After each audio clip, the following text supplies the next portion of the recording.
అనకాపల్లి జిల్లా పంచదారలో అక్రమ క్వారీ వ్యవహారం ఇప్పుడు పెద్ద ఎత్తున ఆందోళనలు అలాగే రాజకీయ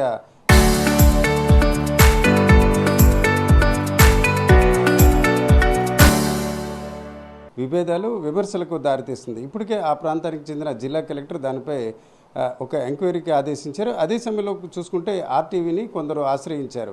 ప్రధానంగా చూసుకుంటే విశాఖ జిల్లాలోని ఆనందపురం మండల పరిధిలోని బాకూరువానిపాలెం ప్రాంతంలో కూడా క్వారీ పరిమితికి మించి జరుగుతున్నట్టు వారి ఆరోపణ. ఈ అంశాన్ని కూడా ఆర్టీవీ ఇక్కడ డిప్యూటీ డైరెక్టర్ విశాఖ జిల్లాకు సంబంధించి నరసింహారెడ్డి గారి దృష్టికి కూడా తీసుకెళ్లిన పరిస్థితి. అదే సార్, నేను మాటల్లో మీకు చెప్పడం జరిగింది, అక్కడ కొంత పరిమితికి మించి అంటే వారికి ఇచ్చిన అనుమతికి మించి తవ్వకాలు జరుగుతున్నట్టు అక్కడ రైతులు ఆరోపించారు. అయితే ఎన్ని హెక్టార్లకు అక్కడ అనుమతి ఇచ్చారు, అట్లాగే దానికి సంబంధించిన వివరాలు కొద్దిగా చెప్పగలరు? సర్వే నెంబర్ 1లో వచ్చేసి 3 లీజులు ఉన్నాయండి. ఎం రామరాజు గారి పేరున 2 లీజులు ఉన్నాయి. శాంతారాం గారి పేరున 1 లీజు, శాంతారాం గారి పేరున 10 హెక్టార్లు ఉంది. రామరాజు గారి పేరున 4 హెక్టార్లను 20 హెక్టార్లో లీజులు ఉన్నాయి. Plus quartzite, building stone, gravel minerals తీయటానికి ఈ లీజుల్లో పర్మిషన్లు ఇచ్చాము. అయితే మీరు చెప్పినట్టుగా శాంతారాం గారి క్వారీ మీద కానీ ఇంకా ఎక్కువ తవ్వినట్టు మాకు ఇంతవరకు ఏదో విధమైన కంప్లైంట్స్ రాలేదు.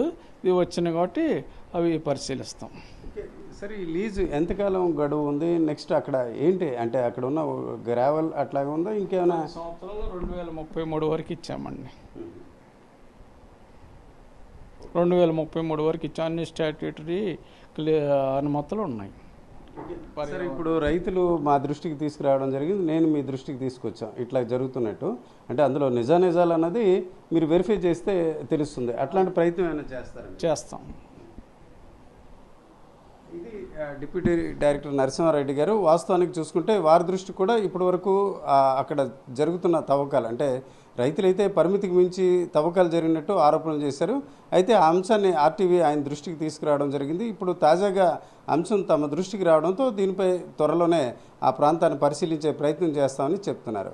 అయితే అక్కడ రైతులు మాటల్లో మనం చూస్తే అక్కడ తవ్వకాల విషయంలో ఏదైతే అనుమతి ఇచ్చారో అనుమతి ఇచ్చిన ప్రాంతంతో పాటు సమీపంలో గయాల భూములు అలాగే కొంత బీఫామ్ ల్యాండ్ కూడా ఉన్నాయి. ఆ అంశాలను కూడా ఆ క్వారీకి సంబంధించిన నిర్వాహకులు పెద్ద ఎత్తున తవ్వకాలు జరిపినట్టు ఆరోపణలు చేస్తున్నారు.